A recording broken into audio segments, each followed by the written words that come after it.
There it goes.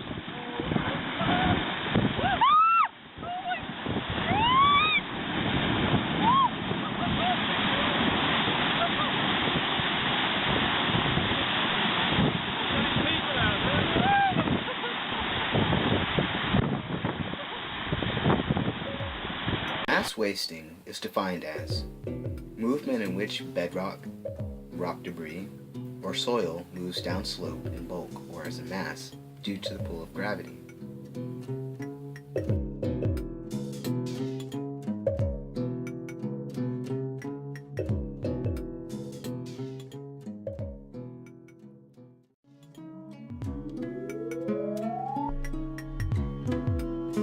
Mass movements are some of the most deadly and economically costly geological hazards.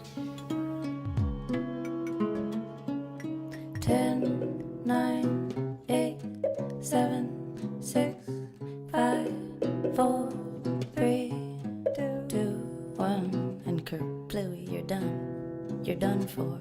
You're done for good. So tell me, did you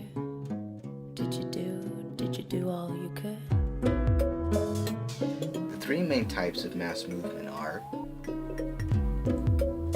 fall, usually consolidated material in a free fall or bounding down a cliffside.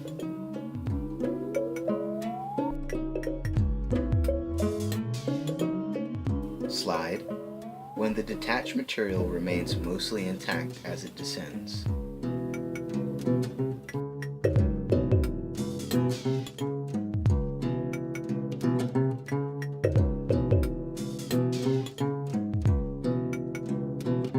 Flow, unconsolidated material moving downslope as a viscous fluid.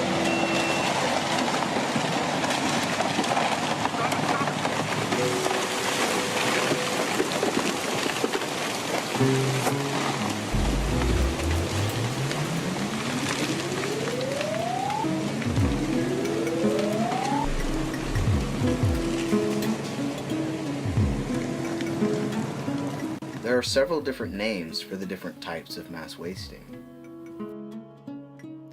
The movements are classified based on the nature of the movement, the type of material, and the velocity of the movement.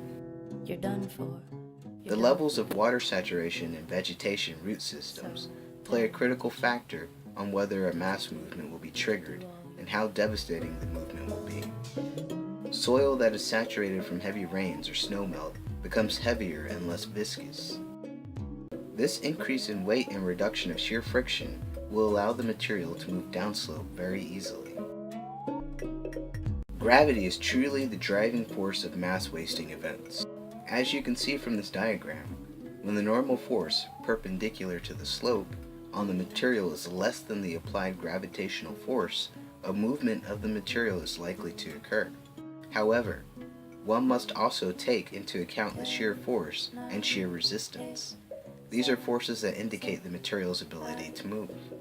When the shear force is greater than the resistance, the material will move. You're done for. You're done for. Earthquakes are also a common trigger for mass movement events, as well as construction, Did you do all? and the additional weight of buildings on hillsides increase shear force and the angle of slope. My paper was focused on the Bonneville landslide in Skamania County, Washington. The material to fuel the Bonneville landslide formed from Table Mountain. Blocks of rock as large as 800 feet long and 200 feet wide were released from the mountain and created a dam on the Columbia River more than 200 feet high. This resulted in a new lake that reached 100 miles east in both Washington and Oregon. The dam also created a land bridge that stretched 3.5 miles across the river. The Bridge of the Gods in present day is a steel truss bridge constructed in 1926. But when the Bonneville landslide dammed the Columbia River, it created a land bridge allowing passage to both sides of the gorge. Tell me, did you do? The story of how the Bridge of the Gods came to be, according to Native American legend, is as follows.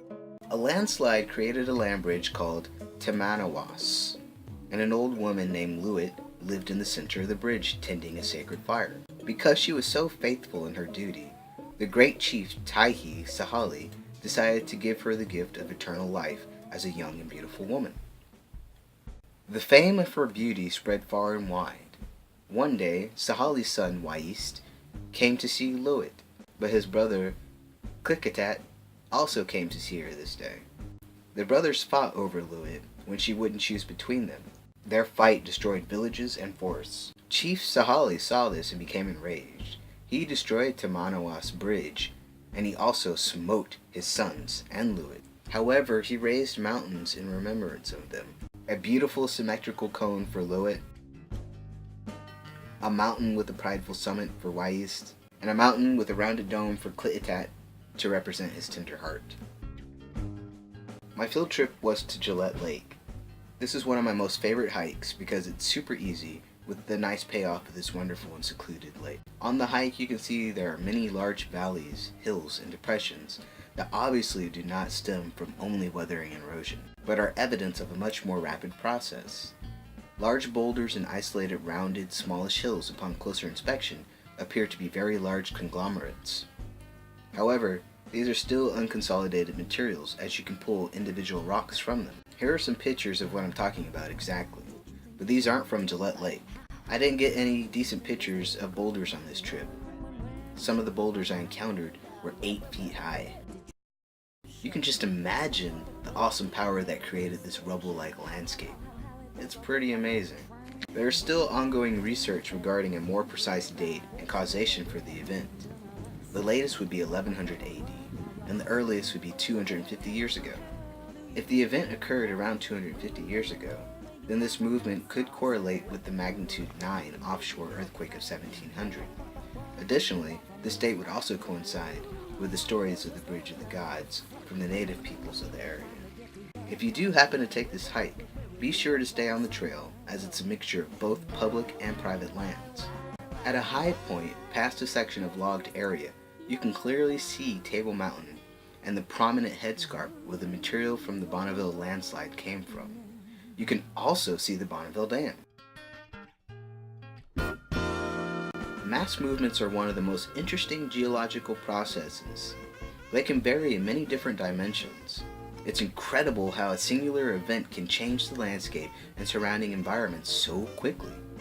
It is especially necessary for industry to be mindful and knowledgeable of these processes in order to avoid the deadly and costly consequences of building in an area prone to mass wasting events like the Pacific Northwest.